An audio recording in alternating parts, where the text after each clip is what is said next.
What's up, and welcome to another edition of the Cover 2 Recap. I'm Edward Lewis, publisher of BruinSportsReport.com. He's Joey Kaufman, the UCLA beat writer for the OC Register. We're here today at Spalding Field, where UCLA wrapped up day number 13. Just 2 more days left of spring ball. And today it was kind of a lighter day. A lot of spider pads, gym shorts, not a lot of contact, but they went for about 2 hours, so there were a couple news and notes at least. The biggest one being Myles Jack, back at kick returner today. Worked there yesterday. Jim Moore told us that don't worry about it. It's not going to be a big deal, but it certainly looked like a big deal today. He looks good at kick returner just because he's fast, so he'll catch the ball in the end zone. He'll run pretty quickly and get to the 20. But he also, unlike most guys, he's going to run over guys in the kick when he's returning kicks. So it'd be interesting if they used him there. I don't know if they will, but I feel like they're definitely trying him out. It's the second practice in a row, and I feel like they don't do that by accident. He and Ishmael Adams were actually the only 2 kick returners that worked back there today, so at least gives you some insight that, okay, they're very serious about this. Moving on to the quarterback battle. We always got to talk about that in the Cover 2 recap. Actually, Josh Rosen looked human today. He looked like a freshman. He was 3 for, I think, he only had, what did you say, 3 for 9?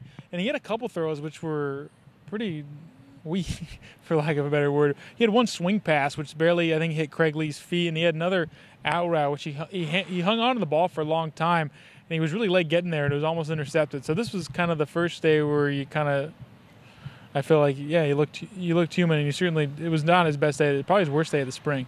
He did have a decent day rebounding from the 11-on-11s and 1-on-1s, but still nowhere near what we've seen from him lately. Jerry Neuheisel kind of looked like Jerry Neuheisel. Not a whole lot of arm strength, but completed a lot of passes. Mike Faithful threw an interception and didn't look great, but Ashanti Ward in 7-on-7 I thought was pretty, I guess, dazzling is a term you could use there.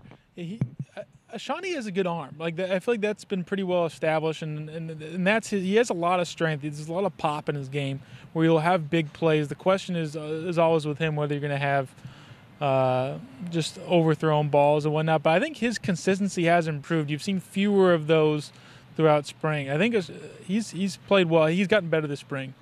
With no pads, there wasn't a whole lot of top performers today, but the guys that did stand out were a lot of repeat performers. I'll give you 2 of mine first. I thought Nate Yesse had a pretty good day. Him and Myles Jack actually went back and forth in one-on-one drills, trying to guard each other, and Nate Yesse kind of pulled in a couple touchdowns on him, and it was pretty funny to watch that battle. I think Nate is a big-time player, and if they can find a way to use him, I think he'll be able to make a couple catches, a couple touchdowns this year. And then my other 2 guys for top performers were Fabian Moreau and Marcus Rios. I know no surprise that the starting cornerbacks on this team were standouts today, but they played well in 1-on-1s, played well in 11-on-11s, and just looked like the solid, starting DBs on this team. Who were your guys? Well, first I want to touch off your point about Nate Yesse. I feel like they should use him more because he's a bigger fullback than normal. What is he, like 6'2", 6'3"? And they've been lining him up more like that H-back type thing where he's not lined up as a tight end, but he's not lined up as a fullback. He's kind of hedged off the line of scrimmage, and they'll send him on a pass route over the middle. But he's a interesting matchup that teams would have to account for, even if you don't throw it to him a ton in the game, but you use him in sets would be a kind of interesting dynamic. For my player that is of practice anyway, Kenny Walker had a pretty good practice. His route running looks good.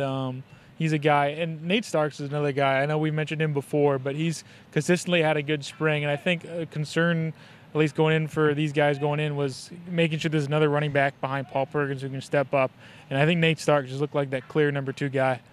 That'll wrap up our coverage of day number 13 out here at Spalding Field. You can follow Joey's coverage of UCLA on Twitter at Joey R. Kaufman. You can follow me on Twitter at Edward_Lewis. Until the next time, thanks for tuning in to the Cover 2 Recap.